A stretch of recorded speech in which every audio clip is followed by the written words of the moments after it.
iHeartRadio Broadway, driven by Mercedes-Benz. The best or nothing.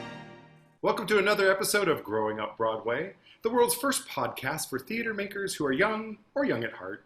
Today's show features Broadway veteran Shereen Pimentel, who plays Maria in the revival of West Side Story, currently on Broadway. So help me, Sondheim? Help me, Sondheim. Growing up, yeah, we're growing up, yeah, we're growing up Broadway.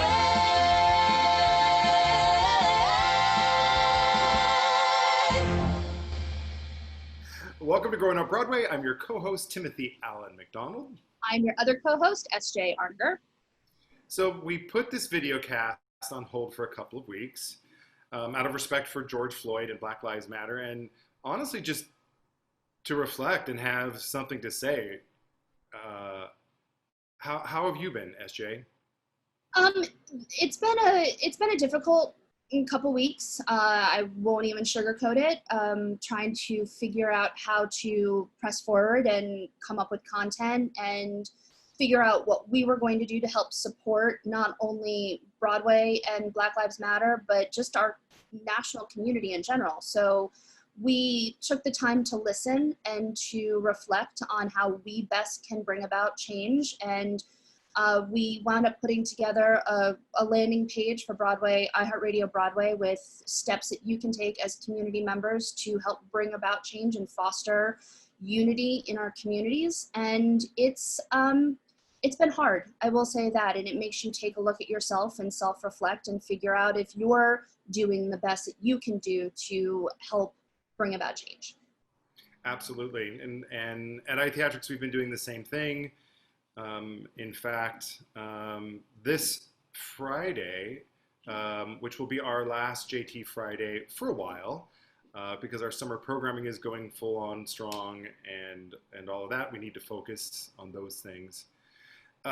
It's completely dedicated to Black Lives Matter, and Gianna and Vichette are leading that, and we've been working on this show for since all this went down, and it's going to be really, really incredible, really terrific. We're working really hard to raise up our Black and Brown and Indigenous people, and to focus on our teachers, and to focus on the kind of change that we can make within our worlds that will have a big impact. So I'm super excited about that. And I also feel with the fact that we are so close to theater teachers across the world, basically, theater teaches empathy. We both know that full force. And I think if our theater teachers can help create positive environments where you can have these conversations with your students, we both know that starting at a very young age and learning what respect is and learning how to make a difference in your community fosters adults to be just good, compassionate people. So I know we both have a hard stance on our theater educators also having those conversations. Yeah, and being able to, that community, all of our teaching community, be able to come together and to speak to all of this from all points of view is really been a positive that's come out of all this, and something that I'm finding really stimulating. Yeah. And also just having the hard conversation. Nobody likes confrontation. No one's asking you to have confrontation, but sometimes you just need to have the hard conversation with people. And I implore you all to start having those conversations. Absolutely. On Monday of this week, New York entered phase 1 of the reopening. And so there's, that felt positive. I was calculating today. I mean, all of our viewers know that I live by myself, and I've had one visitor, and that is my parents. I'm on day 87 of quarantine, and I'm not quite sure how it has been 87 days, but I just found out I most likely am not going back to the office until after Labor Day. So I'm like, This is now home forever. Well, so have you done anything differently now that phase one, has your life been impacted in any different way? Not really. I don't think until really phase two happens will things that I normally can do, I'll participate. And even then, it'll be a slow process for me to even do normal things. So we're going to take it slow. I think I'm going to try to make it to the office. I haven't been to iTheatrics since March 13th. And, I did test positive for the antibodies, so I feel some confidence. I'm going to mask up and do all that. But I really feel like I need to get on the subway, go down and see the office and just take that journey since we can. And I also think like people, so I can report back also on like, what is it? What's going on? Because I know a lot of us are feeling like, I'm just going to stay like this. Yeah. And I will say, I have taken the subway once. I have done the subway once, and in 37 years, it's the cleanest subway of my whole entire life. So enjoy the clean subway. I will say that. I mean, two words I thought I'd never hear together, which is clean and subway. Yeah, it's pretty remarkable. I will say that.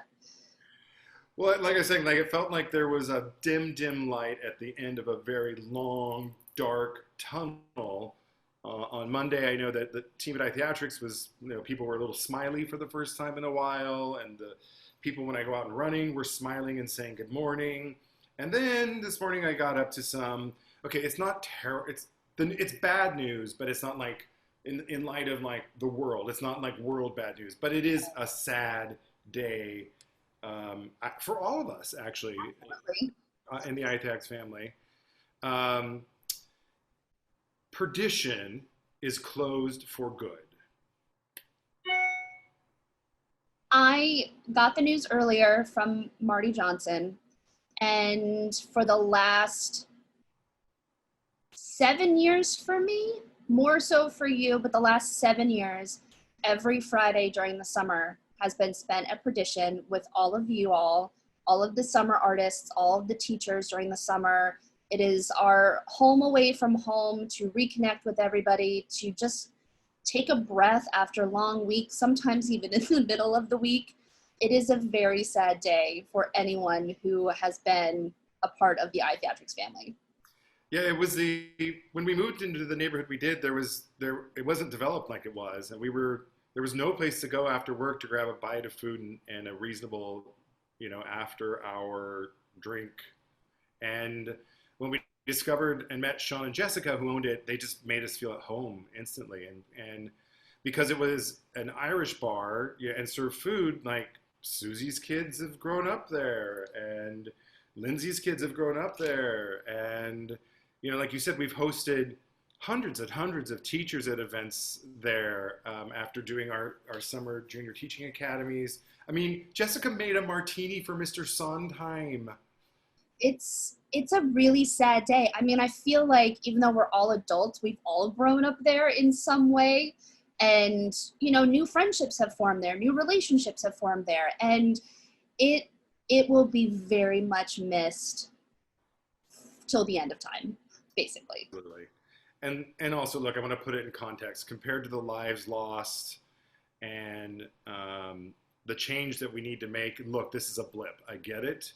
But it is these like tiny little like losses that just, I don't know. It's like, okay, what next?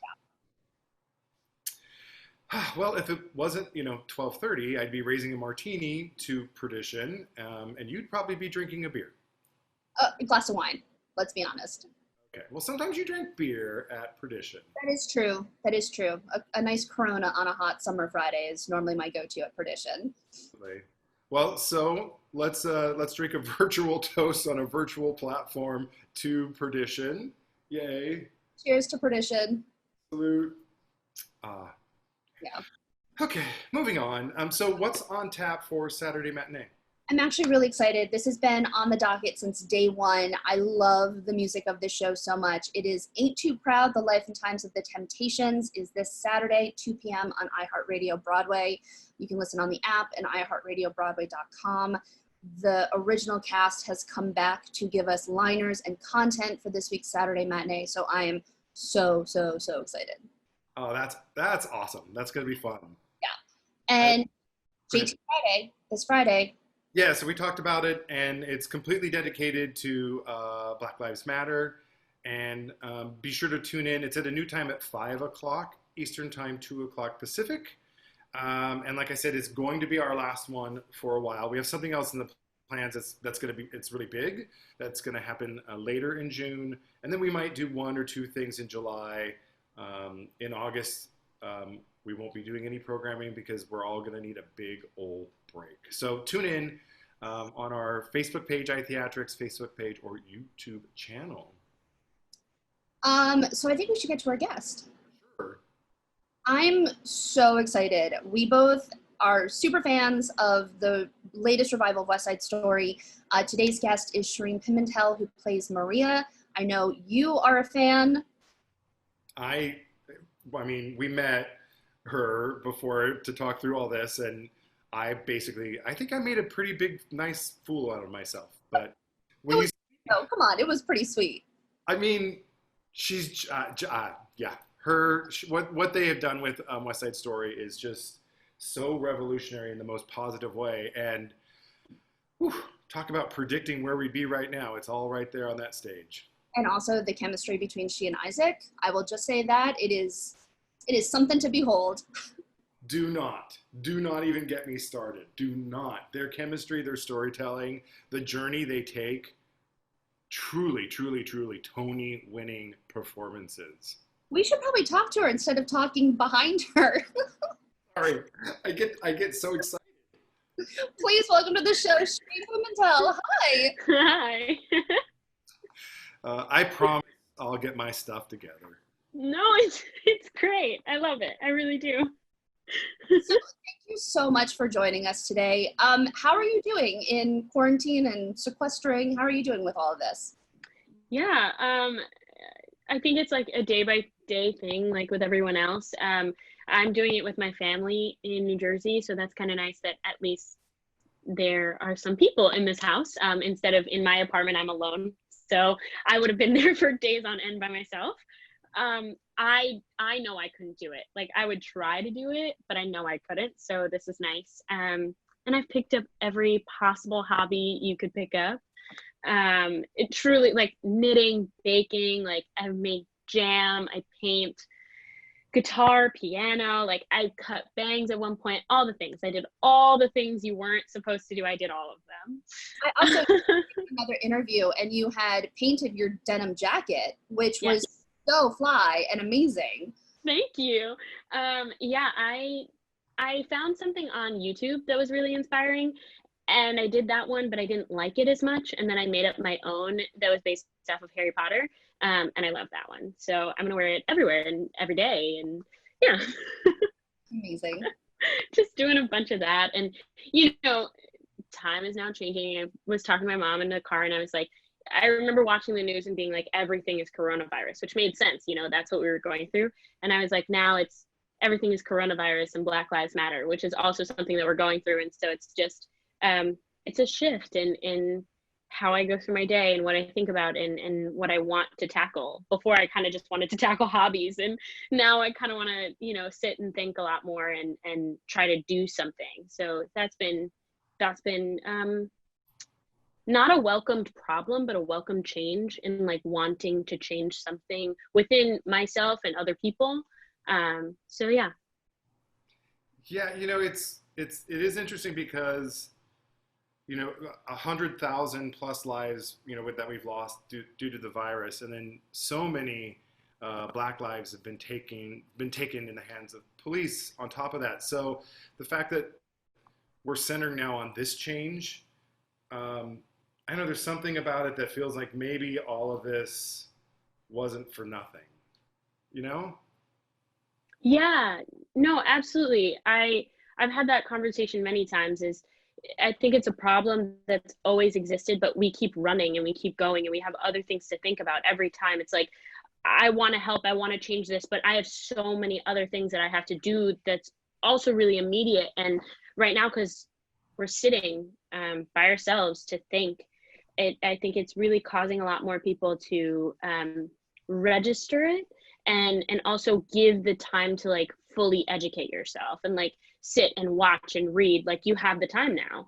I have the time now to do those things. And so I think that's really important. It does feel like it was this huge wrench that was thrown in like theater and everything, you know, everyone's plans. And but now it's giving us time, which I think we never have.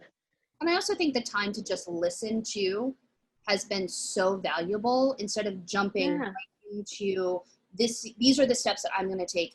I took the time to actually actively listen to what needed to be done. And I don't think we've had enough time in the past to just actively listen. Yeah, absolutely. And even as a Black and brown person, like to listen to other people, because anytime I talk to people, I always say like, I can't speak for the entire community. Like I never could.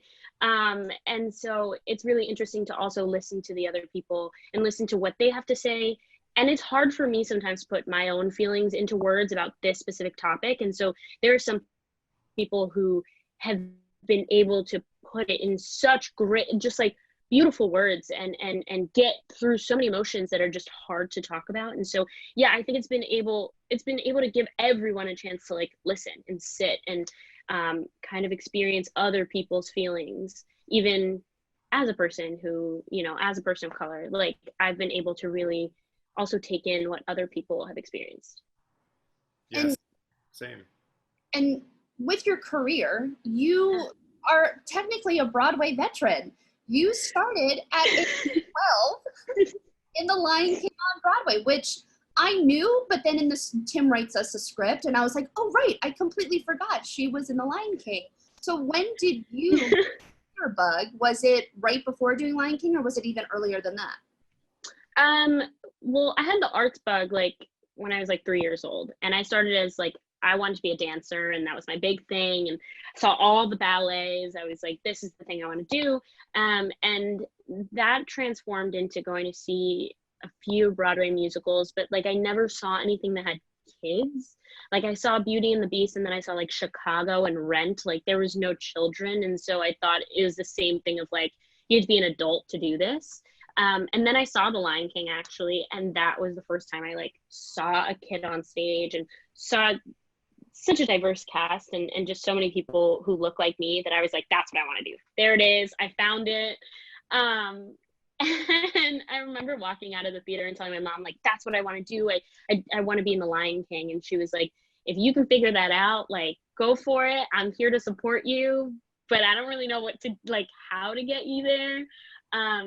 And so, I found an audition, and my parents were super supportive and took me, and that kind of changed my life and like the trajectory of what I was going to do with my life. Yeah. What do you remember about do you remember like your first performances, Nala, or like what do you remember about that time? I was going to say, I don't know, but I do know. I remember a lot of the things that happened backstage. I do remember some of my performances, specifically the first performance and the one that I went to right before my first one. It's just really emotional.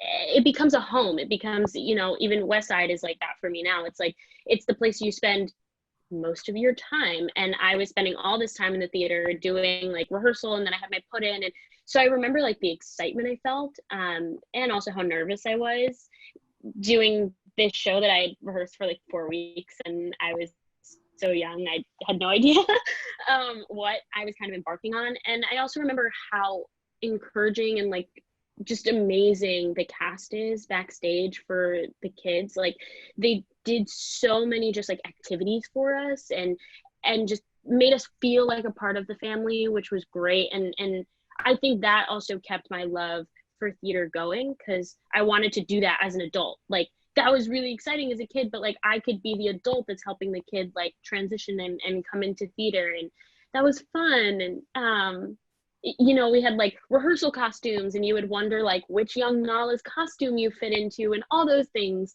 I remember all of that, and I definitely have like a box of things from my dressing room back then that somewhere in my parents' house.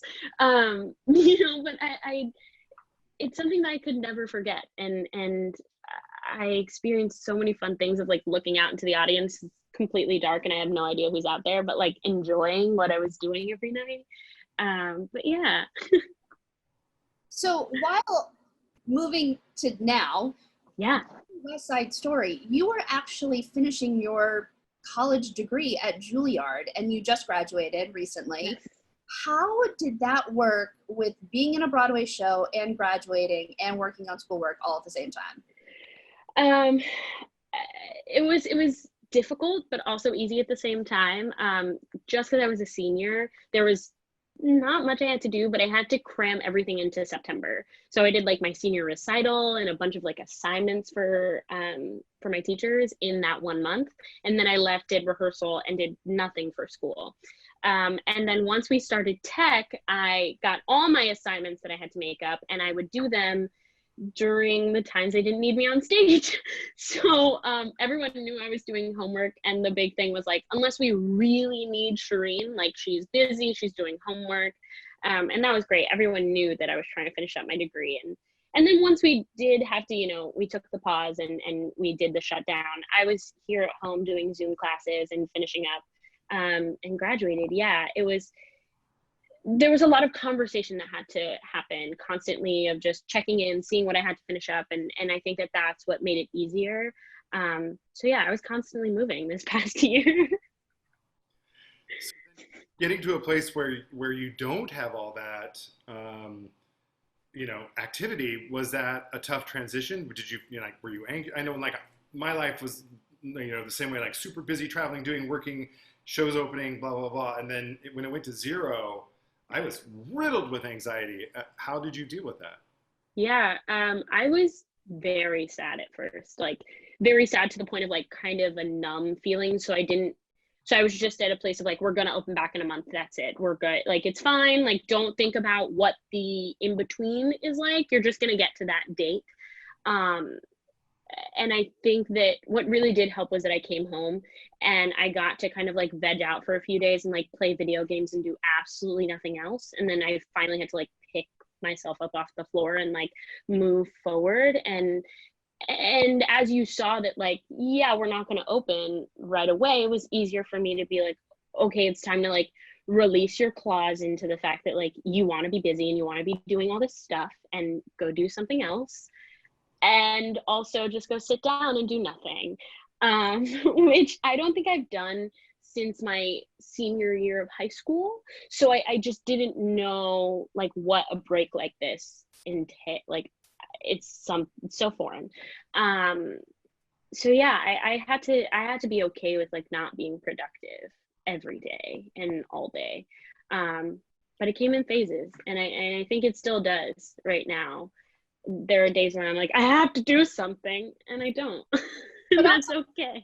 I'm with you, because sometimes I have to give myself permission not to do anything, and allowing yourself to take the time to just sit and not feel guilty about that. Because I'm like both of you. We're all busy. We're all trying to, you know, run things and perform and all that. So taking the time to say, I give you permission to sit and veg and binge watch a show this afternoon. Exactly. That's exactly what I needed.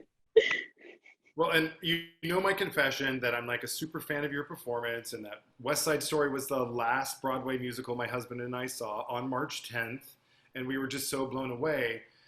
And the reason is that you found agency in the character of Maria that I have never seen performed on stage. I've directed West Side Story a ton of times. I worked with Arthur Lawrence, who wrote the book, the libretto, on adapting the show. We spent like 4.5 months together tearing West Side Story apart.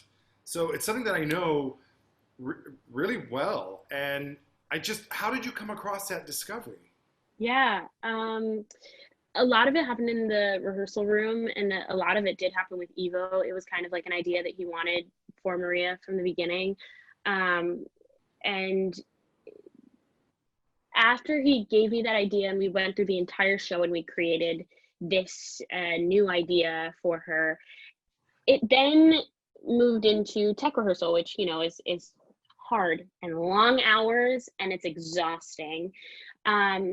And I sat down with Alex Gimignani and we had a conversation about the role and the show. And he said, you know, you got cast because of something within you as a person. Like the fire that you have inside of you is what we want. And then there was another, you know, you have a bunch of conversations. You're trying to like understand what you're doing. And it feels like you're like breaking apart this entire show that you thought you put together in the rehearsal room because you're in a totally different space. And so I had another conversation with someone who said, you know, if you feel lost or anything, we're doing a run through tonight, like just do you, like you have the choreography, you have the blocking, you have all that. Now just like do it however you want to do it. And if everyone comes back and hates it, just say you're exhausted. And if they love it, then keep it. It's great. And so I took all the exhaustion and just like anxiety and everything and like just threw it into that performance. And I finished it and people were like, that was a breakthrough. That was like a leap forward. I was like, oh, we're just going for like me, Shereen, now just change her name Maria and then like go through this story. And I was like, I can appreciate that and want that because I know as a person, I'm a three-dimensional person who has gone through things and using that to give Maria life was so helpful. And it made it easier to do it every night, I think, to, you know, 8 times a week. I was just being myself as much as possible, more like me when I was 16 years old, which, you know, a testament. My mother has said that it is me when I was 16 years old, if anybody wanted to know. But being able to do that, I think just, it unlocked a lot for me as a performer, and also just as Maria in general, to feel like I didn't have to make something that someone wanted me to make. I could just kind of put myself into it and make her come alive.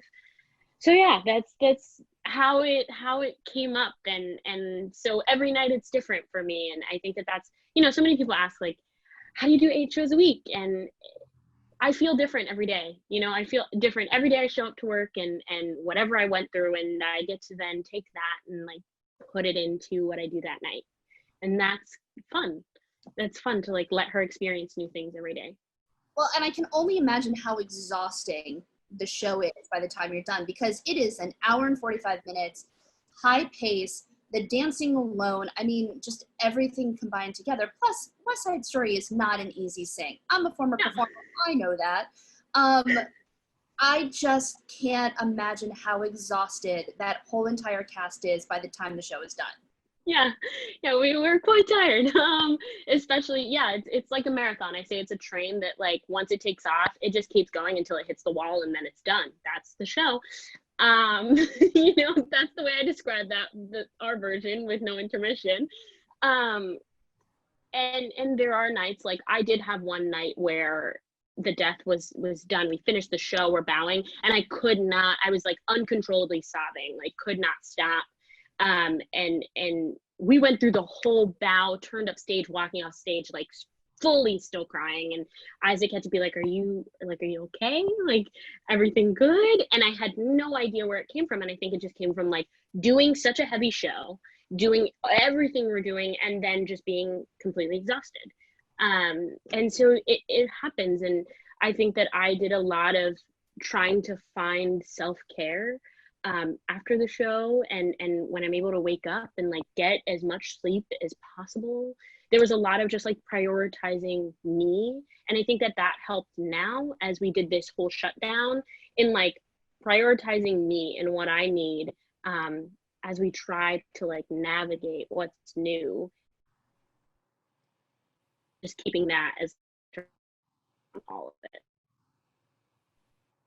So while doing research for today's interview, there's a quote that you gave Playbill, and it was referring to what's motivating Maria. And it says, when you're trying to gain a place in a world and protect your family, you can create a lot of chaos and trauma, and everyone is short of complicit in that.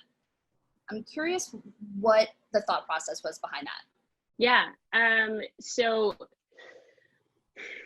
the thought process of that one, it came from a few things of thinking about the Sharks and Bernardo and Maria as a family. And it's very easy to like pick one side is the enemy and one side is right and one side's wrong. But each side is actually just trying to protect their family. And Bernardo's trying to protect Maria, and Maria is trying to protect him and also accept Tony as her family, and trying to protect him. But throughout that, many people can blame Maria for a lot of the things that happen because there's all of this chaos coming out of all of this good she's trying to do. She's trying to stop all of this stuff and save everyone, but it's hard. And so at the end of the show, when we, I'm gonna spoil it for anybody who hasn't seen it, but we line up in the front and turn around and look at the audience and break that fourth wall and look at everyone in the eye, explaining to everyone who was in the audience, you watched this entire hour and 45 minutes. You signed on to this train. You got on with us, and you were complicit in watching the whole thing go. You got to the end with us, and so therefore you saw it happen. And I think that that's something that's even prevalent now as we go through with the Black Lives Matter movement. There's this whole idea of like not being silent and being a part of it. And so silence is compliance. You're seeing it happen. And so speaking up is so important. And there are a lot of bad things and chaos that can come out of trying to just protect your family and trying to protect yourself. Yeah, that's mostly where it came from, because I never want either side to look as if it is the enemy or a bad side, like the Jets are good, the Sharks are bad, or vice versa. They're both, I think, good, but they're trying to protect someone. And that is a really, really big thing to be motivated by, because I think that that's how we're motivated in life. We're trying to protect ourselves or our family in any way. And out of good can sometimes come some bad, which is, yeah, sad, but I think that it shows that in our show. So there's a lot of conversations happening right now about change, and it's on everybody's mind. And we've talked about this already during this episode. What change would you like to see made to American theater? Wow. Okay. I know that's like the question. That's like the big question. I think the biggest thing is like safety for me, for people of color, specifically brown and Black people. I have less been thinking about it on like the theater, like the larger theater side, and more in like the educational side since I just left Juilliard. And I think that it's really, really important to like make sure that Black and brown people feel safe as they enter into what they want to do. Because this is already a really, really hard career to choose. We decided like, it's okay if I make like no money and live in a shoebox, like I'm doing what I love. And so I think that, people of color deserve to still feel that safe, like a small ounce of safety in jumping off the cliff onto something that's very different. And so, yeah, my biggest conversation, it's been all day today actually, about like school. And I've thought about like, alumni, you can't really fix the things that alumni have gone through. And you also can't really fix the things that second, third, or fourth years have gone through. They've gone through those things. We can't go backwards. But what we can do is for the freshmen who are coming in and all of them after that, we can make sure that there is a safe environment for them to experience theater, for them to learn, and for them to also feel that their voices can be heard no matter what they are going through and what is happening. And so I think that's the change for me, is like safety and that idea of being able to always have someone that you can talk to try to make change immediately and not feel like you'll be penalized in losing work or being blacklisted or not being something. I think it's so important. Yeah. It's a great answer. Thank you. Yeah. End of each episode, we ask our guests to take our musical theater themed quiz. It's very lighthearted. So Tim and I are going to ask you a bunch of random questions. It's the first thing that pops into your head. And I can't believe I'm going to say this, you might win a brand new Mercedes-Benz Matchbox car. Our very, very lovely sponsor. All right, so on your mark, get set, go. What's your favorite musical of all times? Into the Woods. Funniest or most embarrassing thing that's ever happened to you live on stage? Oh, I cut open my knee in The Lion King, and like one of the hyenas actually had to tell me, and I had to look up at their face, and they looked at me in sheer horror because I cut open the pants, my knee, and it was all bloody. And then we did the rest of the show. Show must go on. If you could play any role regardless of gender, which would you choose? This is always the hardest. Usnavi in the Heights. Good choice. Good choice. Who do you want to be when you grow up? Audrey McDonald. Don't we all? Exactly. Don't we all? Which musical best reflects your mood today? Memphis. Good answer. If you could see any musical live in a theater right now, no restrictions, what do you want to see? Original Ragtime. Brian Stokes, Audra, like I want the whole thing. That opening. Everyone. I want it. As I saw the original, I would want to transport back to see the original again. See? Same. We're all going to get that time capsule and travel, and we're gonna have to go on a Wednesday so we can see it twice. Yeah, there you go. Okay. Exactly. I love it. Okay, it's a hard one. Sondheim, Weber, or Bernstein? Sondheim. Wow. I love the difficulty of that music. I think everyone else's music is beautiful, but I for the end of my senior year studied Sondheim's music for my theory class, and I was just blown away from like what you can find in it and how like intricate and just thought out the whole show is, and how well he just uses like a motive from the beginning, and it just shows up through the whole thing, and you could never notice, but you know that it's the tune of that show when you walk out of that door. I just find that to be so fascinating. One of the reasons why Into the Woods is just so beyond genius. Right? I agree with you 100%. Yeah. I got to see Follies in London, and I actually saw it twice with the two different casts. Wow. I just, watching it, I'm like, who has the mind to be able to create this? Oh, Steve Sondheim, that's it. Exactly. Well, congratulations. You did win an IOU for a brand new Mercedes Matchbox car. We'll be shipping them out as soon as we're in phase 3 or 4. When I I'm love it. hand painting our logo on Matchbox cars. I love it. Thank you so much for joining us today. We so appreciate it. We cannot wait to celebrate with you when we're back in the theater and we can all see West Side Story again, because it is a magical, magical, magical show that you all need to see. Thank you. Yeah. I can't wait till we get back. Same. I think I'm going to have to make it the first theater that I see back, because it was the last, so why not start at that one? Yeah, I don't know what I'm going to see first. The last show I saw on Broadway was Virginia Woolf, so I don't know what's going to be my first one back. I got to think about it. My last was 6, which was genius in itself, but I was supposed to see Company the night Broadway shut down. Saw Company. Ugh. First preview. So good. So good. Cannot wait. So good. Yeah, so that's it. That's our podcast. Yes. Be sure to check in at 5 o'clock at JT Fridays with a special Black Lives Matter. Remember, it's going to be our last one for a while, and you can find us on our iTheatrics Facebook page or our YouTube channel. And that's today's episode of Growing Up Broadway. A special thanks to Shereen. I am your co-host, S.J. Arniger. And I'm your other co-host, Timothy Allen McDonald. We will see you next time. Now, go out there and just make the world a better place. May the Schwartz be with you. And also with you. Growing up, growing up, growing up, Broadway, growing up, Broadway.